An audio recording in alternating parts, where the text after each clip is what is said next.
Lelaki ini berusia lebih 70 tahun ini tetapi kakinya masih ringan seperti tupai.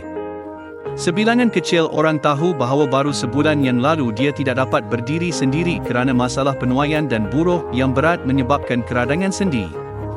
Tidak tahan melihat bapanya kesakitan, anak perempuan itu menggunakan hubungannya dengan seorang kenalannya yang bekerja di Institut Ortopedik Thailand untuk memperkenalkannya dengan gel urut Thai Kim Se ini. Tidak sangka, selepas hanya seminggu digunakan, bapanya mula berasa kurang sakit dan lebih selesa. Ia adalah gel penahan sakit Thai ini. Sapukan sekali setiap malam pada bahagian yang sakit dan urut secara rata. Masalah sakit sendi akan cepat selesai. Sama ada anda berumur 40, 50 ataupun 70 tahun, jika anda mengalami masalah sakit tulang dan sendi, berdiri dan duduk sakit, naik tangga pun sakit, walaupun sakit sangat sampai hanya boleh baring di atas katil, anda juga boleh mencuba gel penahan sakit Thai ini.